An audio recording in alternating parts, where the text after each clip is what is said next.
Gold, trusted gold buyers. మీరు తాకట్టు పెట్టిన బంగారాన్ని విడిపించి ఈ రోజు ఉన్న మార్కెట్ ధరకు కొనబడను.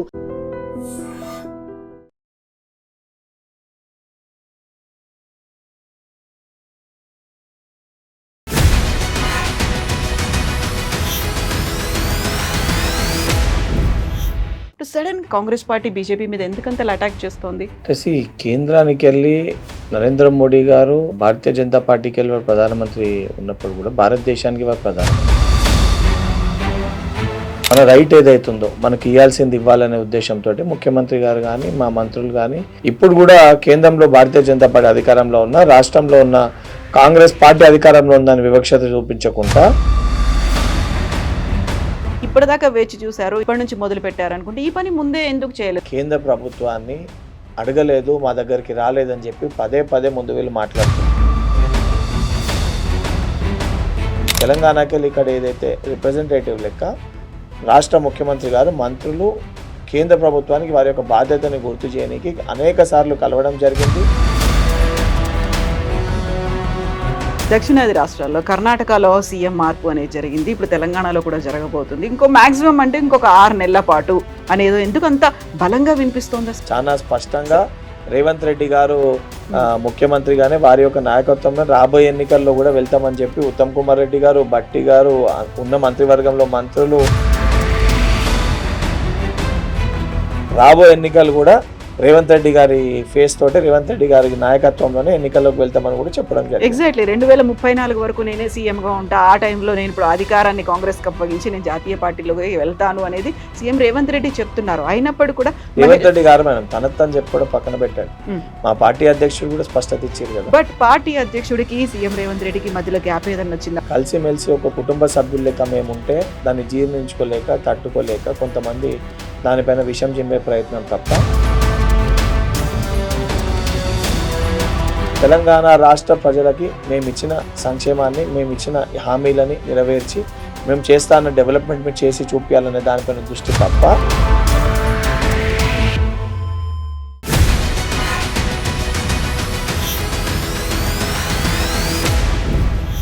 నమస్తే, welcome to iDream inside politics with Kavitha. ప్రధానమంత్రి నరేంద్ర మోదీని పెద్దన్నలా భావించి అలాగే పిలిచినటువంటి సీఎం రేవంత్ రెడ్డి ఇప్పుడు సడన్గా బీజేపీ లీడర్లను ఎందుకు టార్గెట్ చేస్తున్నారు? కర్ణాటకలో సీఎం మార్పు తర్వాత తెలంగాణలో కూడా అలాగే జరగబోతోంది అనేటువంటి మాటలు ఎందుకని వినిపిస్తున్నాయి? కాక్రోచ్ జనతా పార్టీ వెనకాల కాంగ్రెస్ పార్టీ ఉందా? ఎందుకని అలాంటి అనుమానాలు వస్తున్నాయి? మనతో పాటుగా ఉన్నారు మండలిలో Congress whip and MLC doctor Balmuri Venkat గారు. హలో అండి, నమస్తే. సో ఫస్ట్ ఆఫ్ ఆల్ మనం పెద్దన్న గురించి మాట్లాడుకుంటే, ఆయన పెద్దన్నతో ఉంటే మనకు వస్తుంది, ఆయన తలుచుకుంటే అన్నీ జరుగుతాయి అనుకున్నారు. మొన్నేమో మోదీ వచ్చినప్పుడు ఒక మాట అన్నారు, అప్ ముస్సేహి మిల్ జావో జుడ్ జావో, మీకు అన్ని పనులు అయిపోతాయి. ఇప్పుడు సడన్గా కాంగ్రెస్ పార్టీ బీజేపీ మీద ఎందుకంత అటాక్ చేస్తోంది? కేంద్రానికి వెళ్ళి నరేంద్ర మోడీ గారు సరే భారతీయ జనతా పార్టీకి వెళ్ళి వారు ప్రధానమంత్రి ఉన్నప్పుడు కూడా భారతదేశానికి వారు ప్రధానమంత్రి. So as a prime minister మన భారతదేశాన్ని, మన తెలంగాణ రాష్ట్రానికి రావాల్సిన నిధులకు సంబంధించి, ఇక్కడ ఉన్న డెవలప్మెంటల్ యాక్టివిటీస్కి సంబంధించి మన రైట్ ఏదైతుందో మనకి ఇవ్వాల్సింది ఇవ్వాలనే ఉద్దేశంతో ముఖ్యమంత్రి గారు కానీ మా మంత్రులు కానీ ఇక్కడ ప్రభుత్వం కానీ కేంద్ర ప్రభుత్వం, రాష్ట్ర ప్రభుత్వం కేంద్ర ప్రభుత్వంతో కలవడం జరుగుతుంది. అదే ఉద్దేశంలో మీరు పెద్దన్న పాత్ర పోషించి అన్ని రాష్ట్రాలకు ఏ రకంగా అయితే అభివృద్ధి చేస్తున్నారో, ఆ రోజులలో కాంగ్రెస్ పార్టీ అధికారం ఉన్నప్పుడు గుజరాత్ ముఖ్యమంత్రిగా నరేంద్ర మోడీ గారు ఉన్నప్పుడు ఏ రకంగా అయితే అభివృద్ధి జరిగిందో, ఇప్పుడు కూడా కేంద్రంలో భారతీయ జనతా పార్టీ అధికారంలో ఉన్న, రాష్ట్రంలో ఉన్న కాంగ్రెస్ పార్టీ అధికారంలో ఉందని వివక్షత చూపించకుండా న్యాయం చేయాలి, తెలంగాణ రాష్ట్రానికి అన్ని డెవలప్మెంటల్ యాక్టివిటీస్కి సహకరించాలని చెప్పి ముఖ్యమంత్రి గారు కోరడం జరిగింది. This is clearly state and central government మధ్యలో ఉన్న ఒక అండర్స్టాండింగ్ ఉండాల్సిన అవసరం ఉంటుంది. ఎందుకంటే తెలంగాణ ప్రజలు కూడా భారతదేశంలోనే ఉన్నారు, సో వాళ్ళని చూసుకోవాల్సిన బాధ్యత మీ పైన కూడా ఉందని చెప్పి చెప్పడం జరిగింది. కానీ ఇక్కడ మనకి ఏదైతే ధాన్యం కొనుగోలు కానివ్వండి, వేరే ఇతర అంశాలు కానివ్వండి, కేంద్రానికి వెళ్ళి తెలంగాణ రాష్ట్రానికి సహకరించాల్సిన విషయాలపైన ఇక్కడున్న కేంద్ర మంత్రులు మౌనం పాటిస్తారు. వారి యొక్క మౌనానికి తప్పనిసరిగా ముఖ్యమంత్రి రేవంత్ రెడ్డి గారు మీరు కేంద్ర మంత్రులుగా ఉండి తెలంగాణ రాష్ట్రానికి సంబంధించిన ప్రజలకి న్యాయం చేకూరుస్తలేరు కాబట్టి అక్కడ సంబంధించిన లీడర్స్ పైన దానిపైన అటాక్ చేయడం జరుగుతుంది. ఎందుకంటే వారి పాత్రని వారికి గుర్తు చేసే ప్రయత్నం ముఖ్యమంత్రి గారు చేస్తారు. అడ్డుకుంటుంది అంతా కిషన్ రెడ్డి అన్నారు. ఆ తర్వాత ఇక్కడి నుంచి బయటకు ఎలా అడుగు పెడతారో చూస్తాము అనేటువంటి మాట కూడా. కిషన్ రెడ్డి మీద అంత ఫోర్స్ పెట్టాలి. బండి సంజయ్‌ని మాత్రం సైలెంట్ చేస్తున్నారా? బండి సంజయ్ గురించి మాట్లాడట్లే బండి సంజయ్ గారు ఎంఓఎస్ ర్యాంక్, కిషన్ హ్మ్. రెడ్డి గారు డైరెక్ట్ గా కేంద్ర కేబినెట్ లో ఒక మంత్రిగా ఉన్నారు. హ్మ్. సో అండ్ కిషన్ రెడ్డి గారు సుదీర్ఘంగా కేంద్ర ప్రభుత్వంలో క్రియాశీలక పాత్ర పోషిస్తుండ్రు. అండ్ గతంలో వారు రాష్ట్ర అధ్యక్షునిగా ఉండే, వాళ్ళ కమిటీలో కూడా సెంట్రల్ కమిటీలో వాళ్ళు ఉండే, నరేంద్ర మోడీ గారికి కూడా సాన్నిధ్యంగా ఉండే. వారు కావాలని చెప్పి తెలంగాణకి రావాల్సిన నిధులని అడ్డుకుంటారు. తెలంగాణకి చేయాల్సిన న్యాయాన్ని వారు లేదు చేస్తే రేపు పొద్దున కాంగ్రెస్ పార్టీకి పేరు వస్తుందని చెప్పి వారు ఆపే ప్రయత్నం చేస్తున్న ఉద్దేశంతో ముఖ్యమంత్రి గారు మాట్లాడారు. అండ్ చాలా క్లియర్ కట్గా మెట్రో కానివ్వండి, మూసీ రిజర్వేషన్ కానివ్వండి, ఇది అనేకమైన విభజన సమయంలో ఇచ్చిన హామీలు కానివ్వండి, ఇవన్నిటినీ కూడా అమలు చేయాల్సిన బాధ్యత కేంద్ర ప్రభుత్వం పైన ఉంటుంది. ముఖ్యంగా ఇక్కడ మన దగ్గరికి వెళ్ళి ఎంపీగా గెలిచి కేంద్ర ప్రభుత్వంలో మంత్రిగా ఉన్న, మంత్రివర్గంలో మంత్రిగా ఉన్న కిషన్ రెడ్డి గారి పైన ఇంకా బాధ్యత ఎక్కువ ఉంటుంది. ఎందుకంటే వారు మాట్లాడాల్సిన రోల్లో ఉన్నారు, ఇవ్వాల్సిన రోల్లో కూడా వారే ఉన్నారు. అసొంటి కిషన్ రెడ్డి గారు మౌనంగా ఉన్నారు కాబట్టి వారిని టార్గెట్ చేసి మాట్లాడడం జరుగుతుంది. ఈరోజు రామచంద్రరావు గారు ఇంకెవరు ఉంటే వారు అక్కడ లేరు కదా, వారు వెళ్ళి అక్కడ మాట్లాడి చేసి ఇప్పించే పరిస్థితిలో లేరు కదా. తెచ్చే పరిస్థితులు ఎవరున్నారు? తీసుకురావాల్సిన బాధ్యత ఎవరిపైన ఉంది? ఆ బాధ్యతకి ఎందుకు వారు పరిగెత్తుతుండ్రు? ఎందుకు వారు మౌనంగా ఉంటుండ్రు? వారి మౌనానికి దాన్ని ఏమని అర్థం చేసుకోవాలి? వారి మౌనం తెలంగాణ రాష్ట్రానికి ఈరోజు డెవలప్మెంట్ జరిగితే కాంగ్రెస్ పార్టీకి రేవంత్ రెడ్డి గారికి పేరు వస్తుందని చెప్పి కిషన్ రెడ్డి గారు అడ్డుకుంటారా, లేదా తీసుకురావాల్సిన నిధులు వారు తీసుకురావట్లేదా?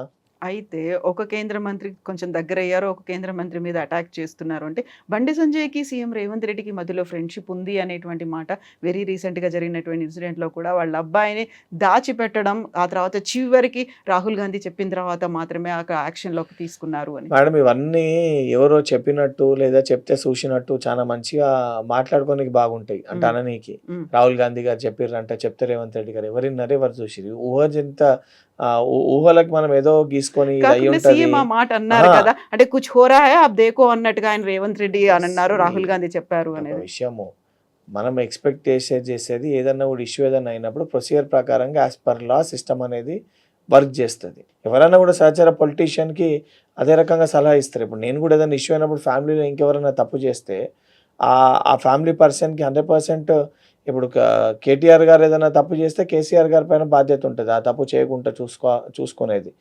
ఇప్పుడు కేటీఆర్ కొడుకు ఏదైనా తప్పు చేస్తే కూడా దాన్ని చూసుకోవాల్సిన బాధ్యత కేటీఆర్ గారి పైన ఉంటుంది.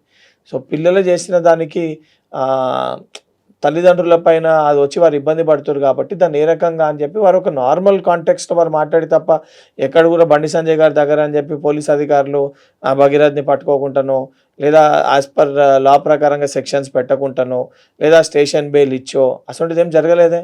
యాజ్ పర్ లానే జరిగింది, ఏదున్నా యాజ్ పర్ సిస్టమే జరిగింది. దాన్ని కావాలని చెప్పని బండి సంజయ్ గారికి రేవంత్ రెడ్డి గారికి సాన్నిధ్యం ఉంది, స్నేహం ఉంది అని చెప్పి ఉద్దేశపూర్వకంగా బీఆర్ఎస్ పార్టీ నాయకులు బురద జల్లే ప్రయత్నం చేస్తారు. అంతే తప్ప అందులో పెద్ద ఈరోజు బీఆర్ఎస్ పార్టీ నాయకులు అంతా మాట్లాడుతుందంటే హాస్యాస్పదంగా. పైలట్ రోహిత్ రెడ్డి డ్రగ్స్ కేసులో దొరికింది, 3 రోజులు పట్టింది వాళ్ళకి సస్పెండ్ చేయడానికి, 3 days పట్టింది. వాళ్ళ పార్టీ ఒక సభ్యుడు, వాళ్ళ పార్టీ మాజీ ఎమ్మెల్యే డ్రగ్స్ కేసులో దొరికితే 3 days వరకు వాళ్ళు ఆయనని ఏదైతే పార్టీకి వెళ్ళి సస్పెండ్ చేయలేదు. అంటే ఎందుకు కేటీఆర్ కూడా అలవాటు ఉందని చెప్పి, కేటీఆర్కి సన్నిహితుడు అని చెప్పి, లేదా కేటీఆర్ తోటి కలిసి సేవించిండు అని చెప్పి 3 రోజులు మళ్ళీ ఆయనని ఒప్పించి సస్పెండ్ చేయకపోతే ఆయన అన్ని విషయాలు బయటపడతాడని చెప్పి సస్పెండ్ చేయకుంటున్నారా? చెప్పుకోవాలనుకుంటే 100 సృష్టించవచ్చు. సో ఇప్పుడు 5 ఏళ్లలో 2.5 ఏళ్ళు అయిపోయింది. ఇప్పటిదాకా నేను 50 సార్లు ఢిల్లీకి వెళ్ళిన, 5 సార్లు ప్రధానమంత్రితో కూర్చున్నా. ఇప్పటికీ ఒక ప్రాజెక్టుకి కావాల్సినటువంటి నిధులు రాలేదు, సహకారం లేదు అనుకున్నప్పుడు ఇప్పటిదాకా వేచి చూశారు, ఇప్పటి నుంచి మొదలు పెట్టారు అనుకుంటే ఈ పని ముందే ఎందుకు చేయలేదు? చేయాల్సినటువంటి పోరాటం చేస్తుంటే.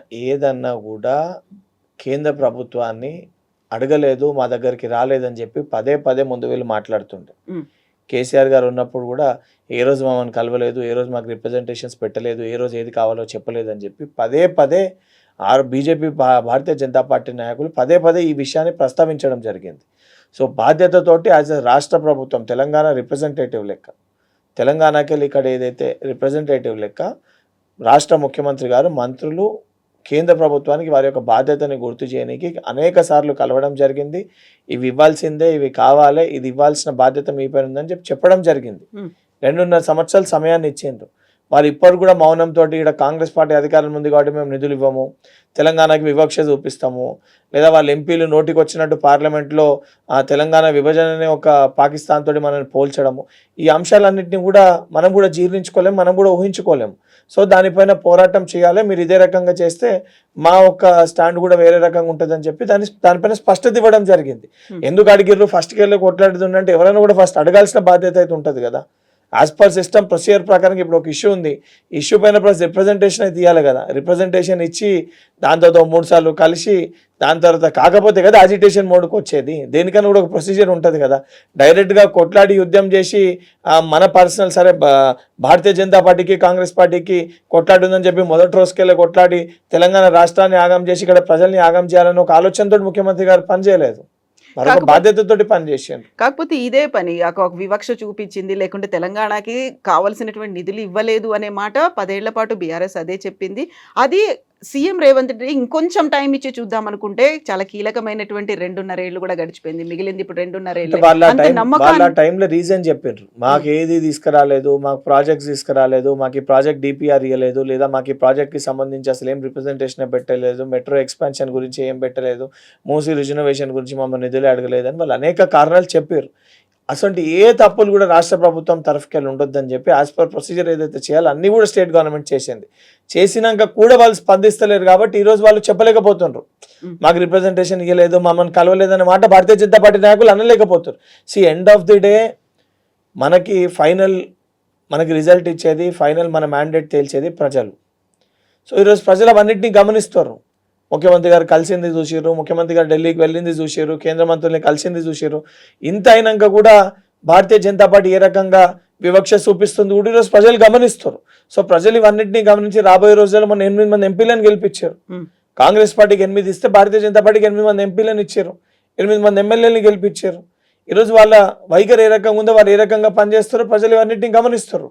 గమనించి తెలంగాణ ప్రజలు మనకి చాలా రాష్ట్రాన్ని ఏ రకంగా అయితే మనం ఒక పౌరుషంతో మన రాష్ట్రం మనకి కావాలని చెప్పి మనం అందరం కలిసి కొట్లాడి తెచ్చుకున్నామో, ఆ యొక్క రాష్ట్రానికి ఈరోజు ఏ రకంగా కేంద్ర ప్రభుత్వం వివక్ష చూపిస్తుందో ప్రజలు ఇవన్నింటినీ గమనిస్తారు. అండ్ ప్రజలు రాబోయే ఎన్నికల్లో ఆ రకమైన తీర్పు కూడా ఇస్తారు వాళ్ళకి.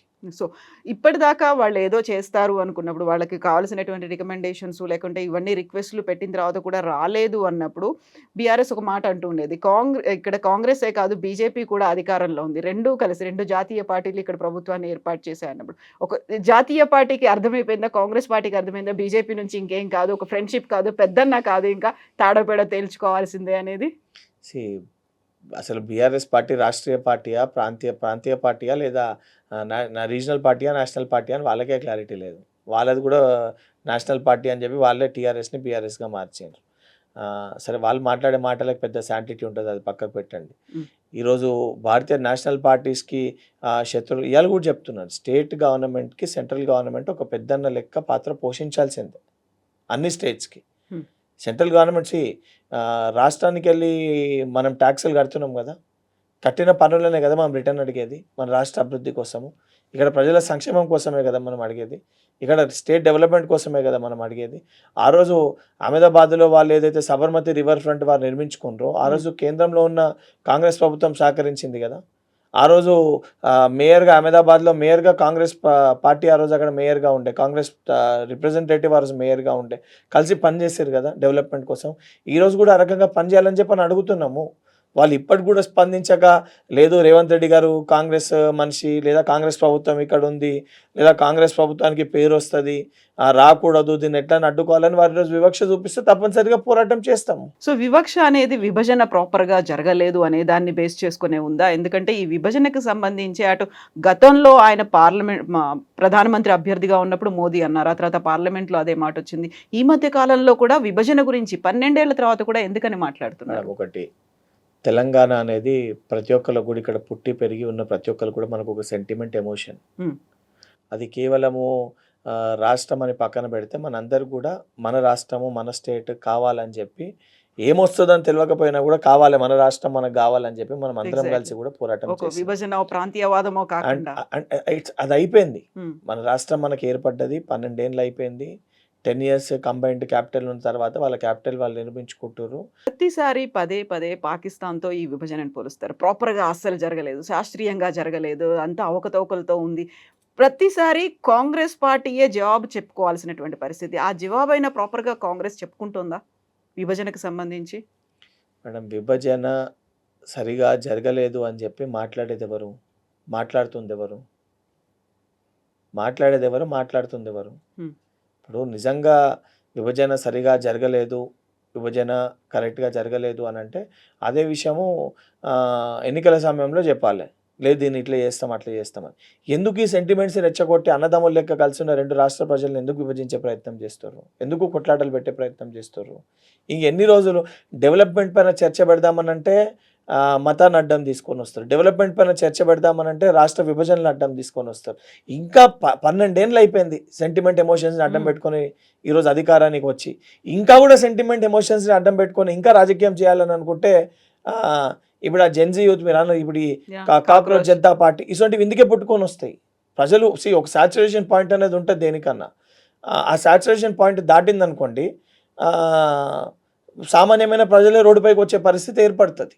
మనం ఆ రోజులకు కూడా దగ్గరలోనే ఉన్నాం. మనం ఆ సమయాన్ని కూడా అతి త్వరలోనే చూసే పరిస్థితులు కూడా కనబడుతున్నాయి. ఈరోజు కేంద్రంలో భారతీయ జనతా పార్టీ వివరించే తీరు చూస్తే అతి త్వరలోనే నేపాల్ ఇతర రాష్ట్రాల్లో జరిగినటువంటి సంఘటనలు భారతదేశంలో కూడా జరిగే పరిస్థితి ఏర్పడుతుంది. తెలంగాణలో అలాంటి పరిస్థితి ఉందంటారా? మేడం, తెలంగాణ విషయానికి వస్తే తెలంగాణలో ఇచ్చిన డెవలప్మెంట్ కానీ, సంక్షేమం కానీ, అభివృద్ధి కార్యక్రమాలు కానివ్వండి, సరే 100% we're up to the mark అని చెప్పి మేము చెప్పట్లేదు. కానీ ఎక్కడ కూడా ఏ చిన్న అవకతవకలు జరగకుండా ఉన్న దాంట్లో ది బెస్ట్ చేసే ప్రయత్నం మా ముఖ్యమంత్రి గారు చేస్తారు.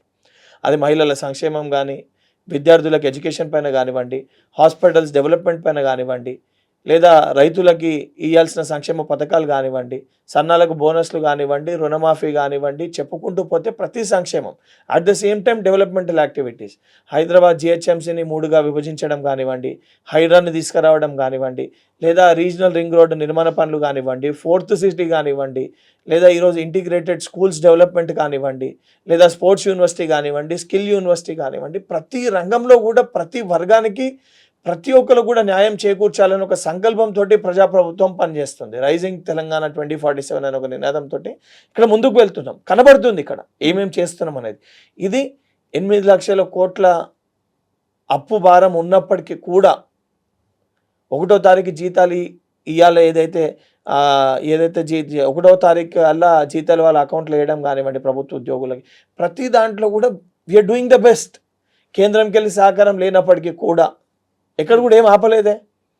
ఇప్పుడు ఎక్కడ కూడా ఉన్న ఇష్యూస్ని బిల్స్ పెండింగ్ ఉంటే దాన్ని కూడా స్లోగా గ్రాడ్యువల్గా తక్కువ చేస్తున్నాము. 6,000 కోట్లు వాళ్ళు అప్పుడు అప్పులు తీసుకున్నారు, ఇప్పుడు లోన్ అండ్ ఇంట్రెస్ట్ కట్టాల్సిన పరిస్థితి ఏర్పడ్డది. అవి కట్టుకుంటూ ఇవన్నీ చేస్తున్నామే. ఇవన్నీ చేసే దాంట్లో సరే కొన్ని చోట్ల 10 ఇయర్స్కి వెళ్ళి ఒకటేసారి పేరుకపోయినాయి క్లీన్ చేయడానికి దిగినప్పుడు కొద్దిగా సమయం పడుతుంది. సరే మేము కాదనట్లే, మేము బయట ఉండి చూసినప్పుడు ప్రభుత్వంలో వచ్చినాక చూసిన దానికి చాలా డిఫరెన్స్ ఉంది. మేము బయట ఉన్నప్పుడు 3 లక్షల కోట్లు 4 లక్షల కోట్లు అప్పు ఉంది అనుకున్నాము. వచ్చినాక ఈ పెండింగ్ బిల్స్ సిస్టంలోకి వచ్చినాకనే తెలుస్తాయి కదా ఉన్న లూప్ హోల్స్ అని. ఈరోజు అన్నీ బయటపడ్డాయి. మొదట్లో చెప్పినాము ఈ పరిస్థితి ఈ రకంగా ఉంది అని, చెప్పినాక ఈరోజు ఇవి చెయ్యమని చెప్పట్లేదే. 2.5 ఏళ్ల తర్వాత ఇప్పుడు ప్రజల దగ్గర నుంచి యాక్సెప్టెన్సీ అనేది ఎలా ఉంది? మీరు చెప్పింది వాళ్ళు వెల్కమ్ చేస్తున్నారా, రిసీవ్ చేసుకుంటున్నారా? ఎందుకంటే రైతులకు సంబంధించి పంట కొనుగోలు 100% పబ్లిక్ యాక్సెప్టెన్సీ ఉంది. పబ్లిక్ యాక్సెప్టెన్సీ లేకపోతే ప్రతి ఎలక్షన్స్లో అంత ఫేవర్గా రిజల్ట్స్ రాదు. అది లోకల్ బాడీస్ కానివ్వండి, బై ఎలక్షన్స్ కానివ్వండి, మున్సిపల్ ఎలక్షన్స్ కానివ్వండి, ప్రతి చోట కూడా రిజల్ట్ అనేది పాజిటివ్గా రాదు. సెకండ్, అది రైతులకి సంబంధించి పంట కొనుగోలు విషయంలో అనుకున్న దానికంటే సర్ప్లస్ ఎక్సెస్ క్రాప్ అనేది వచ్చిన దానికి కూడా గతంలో అసలు వరి వేయకండి, వరి వేసుకుంటే ఒక గింజ కూడా కొనమని చెప్పి మాట్లాడిన వాళ్ళు ఇవాళ రోజు దానిపైన రాజకీయం చేసే ప్రయత్నం చేస్తారు. ఈరోజు భారతీయ జనతా పార్టీ నాయకులు మేము రైతుల దగ్గర తిరుగుతారా, మీరు కేంద్రానికి వెళ్ళి మీరు ఎంత కొంటారు, మీరు ఏం సపోర్ట్ చేస్తున్నారు, దానిపైన మాట్లాడండి. ఇప్పుడు రాష్ట్రంలో మేము తిరుగుతాం, తెలంగాణలో మేము ప్రతిపక్షంలో ఉన్నాం కాబట్టి మేము ప్రశ్నిస్తామని అంటారు కదా. సరే మీరు ప్రశ్నించండి, కేంద్రంకి వెళ్ళి మీరు ఏం సహకరించారో చెప్పి ప్రశ్నించండి. ఆ విషయాన్ని ఎందుకు ప్రస్తావించరు?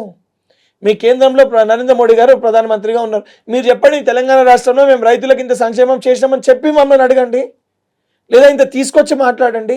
అది తెచ్చే శాత కాదు, ఆడ నోరు విప్పే శాత కాదు, ఆడ కొట్లాడడానికి శాత కాదు. కేవలం రాజకీయ లబ్ధి కోసము ఇక్కడ ప్రజలని ఏదైతే రెచ్చగొట్టాలనే ఉద్దేశంతో తిరుగుతారు తప్ప వాస్తవానికి తెలంగాణ రాష్ట్రానికి భారతీయ జనతా పార్టీ చేసిందేందో చెప్పి తిరిగితే బాగుంటుంది. ఇప్పుడు ఎన్నికల గురించి మాట్లాడిన తర్వాత జిహెచ్ఎంసీ ఎన్నికలకి వెనకడుగు వేస్తోంది, ముందుకు రావట్లేదు. దానికి ప్రధానమైన కారణం జిహెచ్ఎంసీ లిమిట్స్లో కాంగ్రెస్కి ఒక్క ఎమ్మెల్యే కూడా లేరు, ఒక మంత్రిగా ప్రాతినిధ్యం వహిస్తున్న వాళ్ళు ఎవరూ లేరు. కాబట్టి ఎలాంటి ఫలితాలు ఉంటాయో అనేటువంటి ఒక డౌట్ఫుల్నెస్ అనేది ఉంది అని. మేడం, జిహెచ్ఎంసీకి సంబంధించి ఎలక్షన్స్ అయిపోయినాక మీరు అన్నది 100% జనరల్ ఎలక్షన్స్ టైంలో మాకు ఇక్కడ మ్యాండేట్ రాలే. దాని తర్వాత మా డెవలప్మెంటల్ యాక్టివిటీస్ చూసి మా ముఖ్యమంత్రి గారి ఫేస్ వాల్యూ తోటి తర్వాత వచ్చిన 2 బై ఎలక్షన్స్ కంటోన్మెంట్ కానివ్వండి, జూబ్లీహిల్స్ కానివ్వండి, తీర్పు ఏ రకంగా ఉందో మనం చాలా స్పష్టంగా మన కళ్ళ ముందుంది. అండ్ ఈరోజు కూడా బైఫర్కేషన్ చేసి 3గా ఏదైతే జిహెచ్ఎంసీ ప్రాంగణాన్ని మల్కాజ్గిరి, సైబరాబాద్, హైదరాబాద్గా చేసి అవన్నిటిని కూడా స్ట్రీమ్ లైన్ చేసి 100% ఎలక్షన్స్ కూడా పెడతాం. ఎలక్షన్స్కి వెనుకకి పోయే పరిస్థితి లేదు, వెనుకకి పోయి భయపడాల్సిన అవసరం మాకు అంతకంటే లేదు.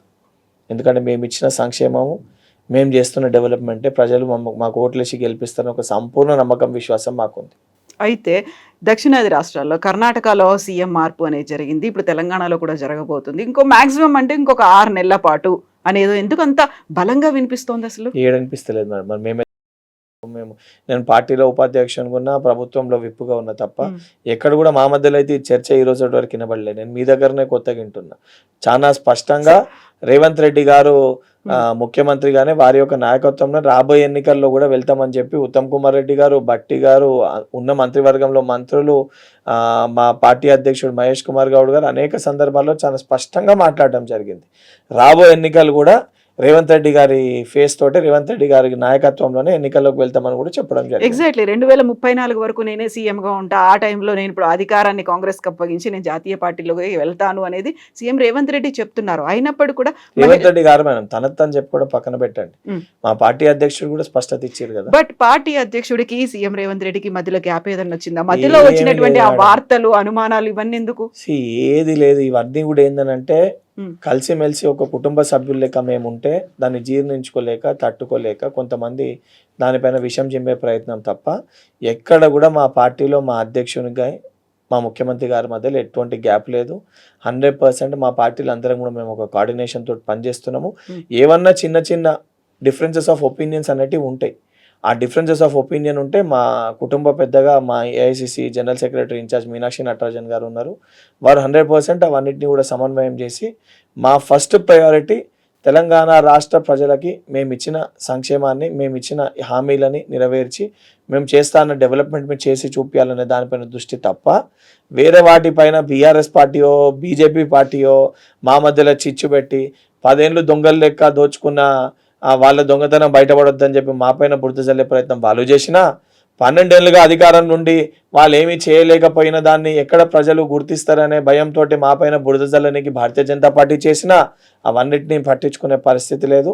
100% ప్రజలకు ఇచ్చిన హామీల్ని నెరవేర్చి తెలంగాణ రాష్ట్రాన్ని రైజింగ్ తెలంగాణ 2047 దిశగా అతి వేగవంతంగా, అతి ఫాస్ట్గా తీసుకువెళ్ళడానికి మా ముఖ్యమంత్రి గారు కంకణబద్దులై పనిచేస్తారు. సీఎం మార్పుతో పాటుగా క్యాబినెట్ పునర్వ్యవస్థీకరణ, వీటికి సంబంధించి ఢిల్లీలో అధిష్టానం దగ్గర విపరీతమైనటువంటి లాబింగ్ అవుతుంది అనేది ఇప్పుడున్నటువంటి హూ అందరూ కూడా కొంతమంది అందులో పోతారు, కొంతమందిని మళ్ళీ ఇందులో జాయిన్ చేసుకుంటారు, రీషఫ్లింగ్ అనేది అవుతుంది అనే మాట. మేడం ఇవన్నీ కూడా ఊహ, అంటే ఇవన్నీ కూడా ఈ మనం ఎగ్జాజరేషన్ చేసుకొని ఇవన్నీ ఏవి జరగవా అసలు? పునర్వ్యవస్థీకరణలు ఇవన్నీ కూడా అసలు అవకాశం 2 క్యాబినెట్ పోస్టులు పెండింగ్ ఉన్నాయి. దాంట్లో ఎవరికైనా దాన్ని ఫిలప్ చేసే ప్రయత్నం చేస్తారేమో, పోర్ట్ఫోలియోస్ చేంజ్ అవుతాయేమో, that general part of the system అది. అందులో ఏదో సరే కొంతమంది కన్నా కొత్త వాళ్ళకి అవకాశం కల్పిద్దామని చెప్పి ప్రయత్నం చేస్తున్నారేమో, అందులో తప్పేం లేదే. సో బల్మూర్ వెంకట్ ఏమైనా రేస్లో ఉన్నారా? మేడం నేను నాకు ఇచ్చిన మా పార్టీ నన్ను అతి చిన్న వయసులో నాకు పిసిసి ఉపాధ్యక్షునిగా అవకాశం ఇచ్చారు. మా పిసిసి అధ్యక్షుడు మహేష్ కుమార్ గౌడ్ గారు, ప్రభుత్వ పరంగా అతి చిన్న వయసులో నాకు రాహుల్ గాంధీ గారు, ఖర్గే గారు, మీనాక్షి మేడం, రేవంత్ రెడ్డి గారు, భట్టి గారు వీళ్ళందరూ కలిసి అతి చిన్న వయసులో శాసన మండలి సభ్యునితో పాటు ఈరోజు విప్పుగా నాకు అవకాశం ఇచ్చారు. ఇచ్చిన దాంతో చాలా సంతోషంగా, సంతృప్తిగా ఉన్నాను నేను. Okay, so not in race and not expecting. Party ఏ నిర్ణయం తీసుకున్నా party is the final decision. మనం ఏదో లాబింగ్ చేసుకొని ఇవి లాబింగ్ చేసుకుంటే వచ్చినాయి కాదు, ఉమ్. ఇంకేదన్నా కావాలంటే లాబింగ్ చేసుకుంటే వచ్చే పరిస్థితి కూడా ఉండదు కాంగ్రెస్ బట్ పార్టీ. లాబింగ్ అయితే ఢిల్లీలో అవుతోంది కదా, అధిష్టానం దగ్గర చేస్తున్నారు, లాబింగ్ మేము చేసేది మమ్మల్ని ఏముంటది ఇంక్లూడ్ మేడం? చెయ్యండి. ఎవరన్నా వెళ్ళి కలవనీకి ప్రయత్నం చేసి వాళ్ళకి కావాల్సింది వాళ్ళు అడుగుతారేమో, తప్పేముంది? ఓకే. ఇప్పుడు కుటుంబ పెద్దని పోయి నాకు అవకాశం కల్పించండి, 2 ఖాళీలు ఉన్నాయి కాబట్టి దానిపైన అవకాశం కల్పించండి అని చెప్పి వాళ్ళు రిక్వెస్ట్ పెట్టుకుంటారు, దాంట్లో తప్పేం లేదే. సో కొంతమందిని తీసేస్తారు అనేది వాళ్ళ మీద సీఎం కి అంత ప్రాపర్ ఒపీనియన్ లేదు అనేది, ఒక పాజిటివ్ గా లేరు మరి అనేది. రేవంత్ రెడ్డి గారు అయితే ఎక్కడైతే మాట్లాడినట్టయితే నాకే తెలియదు ఒపీనియన్ లేదని. ఓకే, ఆయనే మాట్లాడరు, వచ్చేటువంటి ఇన్ఫర్మేషన్ సోర్సెస్ ఇవన్నీ వస్తుంటాయి, వినిపిస్తున్నటువంటి మాటలు ఉంటాయి. సోర్సెస్ ఏమున్నాయి మేడం? ఏదన్నా పుట్టియనికి ఏదన్నా చెప్పొచ్చు, దానికేం ఖర్చు కాదు కదా మేడం, ఒక గాసిపే కదా. సమయం ఖాళీగా ఉంటే ఏదో ఒకటి మాట్లాడుకోవాలి కాబట్టి ఏదో ఒకటి మాట్లాడి ఆ గాసిప్ బయటకు వస్తుంది, ఆ గాసిప్ పైన చర్చ పెడతారు, ఆ చర్చ పైన స్టోరీలు వస్తాయి, స్టోరీల పైన డిబేట్లు అవుతాయి. ఓకే, సో బట్ ఇవన్నీ ఏవి వాస్తవానికి దూరంగా ఉన్నాయంటారా? అన్ని సత్యదూరంగా ఉన్నాయి మేడం. ఓకే, మీరు స్టూడెంట్ యూనియన్ లీడర్గా ఉన్నారు, ఎన్ఎస్యుఐ, ఆ తర్వాత తెలంగాణ మూవ్మెంట్లో విపరీతమైనటువంటి ఉద్యమాలు, పోరాటాలు ఇవన్నీ చేసిన తర్వాత ఇప్పుడు సరికొత్తగా జరుగుతున్నటువంటి Gen Z movement, cockroach Janata party వెనకాల కూడా కాంగ్రెస్ పార్టీ ఉంది అనేటువంటి ఒక మాట. మేడం, ఈరోజు భారతదేశ యువకులలో ఒక డిస్ట్రెస్ అవుతుంది. దానికి అనేకమైన కారణాలు ఉన్నాయి.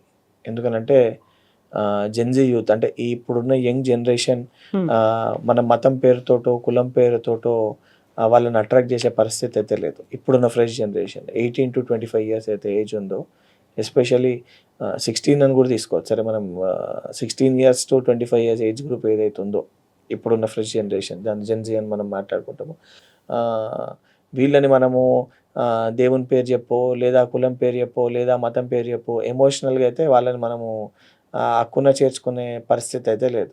వాళ్ళు మొత్తం కూడా ఇతర దేశాలతోటి, ఈరోజు సోషల్ మీడియా వచ్చినాక ఇతర దేశాల్లో ఏ రకంగా డెవలప్మెంట్ జరుగుతుంది, మన దగ్గర ఏ రకంగా డెవలప్మెంట్ జరుగుతుంది, ఇతర దేశాల్లో ఏ రకంగా ఫెసిలిటీస్ ఉన్నాయి, మన దేశంలో ఏ రకంగా ఫెసిలిటీస్ ఉన్నాయనే దానిపైన కంపారిజన్ చేసుకుంటారు. కంపారిజన్ చేసుకొని వాళ్ళకి మనం ఏం చెప్పాల్సిన అవసరం లేదు, వాళ్ళే ఒక నిర్ణయానికి వచ్చేస్తుంటారు. వాళ్ళు ఒక హాస్పిటల్ పోతే, గవర్నమెంట్ హాస్పిటల్ పోతే ఆడ పరిస్థితి చూసుకొని ఆ ఫోటో తీసి the best hospitals in the world అని చెప్పి కొడితే మనది ఏ స్థానం ఉందో వాళ్ళకి కనబడుతుంది. సో ఇవన్నిటిపైన చూసి వాళ్ళే ఆ ఒక డిస్ట్రెస్ తోటి తర్వాత చీఫ్ జస్టిస్ గారు వారిని, న్యాయమూర్తి గారు వారిని సంబోధించినప్పుడు వారు మాట్లాడిన, అంటే వారు యూజ్ చేసిన పదం ఏదైతే కాక్రోచ్ అని వారు వాడినప్పుడు దానిపైన ఒక కోపంతో, ఆ డిస్ట్రెస్ తోటి కేంద్ర ప్రభుత్వం పైన కేంద్రంలో జరుగుతున్న అవకతవకలు, నీట్ కానీ సిబిఎస్ఈ కానీ ఈ లీకేజ్లు కానీ, దీని వలన ఎఫెక్ట్ అవుతున్న స్టూడెంట్స్ కానీ, డెత్ అవుతున్న స్టూడెంట్స్ కానీ, గతంలో ఏంటంటే ఇంత ఫాస్ట్గా తెలియకపోతుండే, ఈరోజు మారుమూల అరుణాచల్ ప్రదేశ్లో ఏదైనా గ్రామంలో కూడా ఒక పిల్లగాడు సూసైడ్ చేసుకుంటే విత్ ఫ్రాక్షన్ ఆఫ్ సెకండ్స్ మనకి ఇక్కడ హైదరాబాద్లో తెలిసిపోతుంది. సో ఇవన్నీ కూడా కంపేర్ చేసుకుంటారు. కంపేర్ చేసుకొని ఎందుకు ఇట్లా అవుతుందనే దానిపైన విద్యార్థులు, యువకులు, జెన్జీ యూత్ రోడ్ పైకి వస్తారు. దాంట్లో భాగంగానే పుట్టుకొచ్చింది కాక్రోచ్ జనతా పార్టీ. సో కాంగ్రెస్కి ఏం సంబంధం లేదు అంటే మేడం, అంత పెద్ద మూమెంట్ దాన్ని ఎవరు కూడా, అంటే any party can't create it. అంటే ఒక కామన్ మూమెంట్గా అరేజ్ అయిన దాన్ని మేము కాదు, ఎవరు కూడా ఆ రకంగా క్రియేట్ చేయలేరు. అండ్ ఎవరు ఎక్స్పెక్ట్ కూడా చేయలేదు అంత ఫాస్ట్గా అది సోషల్ మీడియాలో అంత డ్రాస్టిక్గా పెరుగుతుంది అని చెప్పి. సో ఇప్పుడు మనం స్కూల్స్, హాస్పిటల్స్ వీటన్నిటి గురించి మాట్లాడుకున్నప్పుడు వెరీ రీసెంట్గా నిన్న సీఎం రేవంత్ రెడ్డి చేసినటువంటి ఒక వ్యాఖ్యలు, తెలంగాణలో 27,000 స్కూల్స్ ఉన్నాయి, ఏదైతే సింగిల్ టీచర్ ఉన్నటువంటి స్కూల్స్ ఉన్నాయో వాటన్నింటిని తొలగించేద్దాం, 27,000 నుంచి 4,000 స్కూల్స్ వరకే చేద్దాము అనేటువంటి ఒక మాట.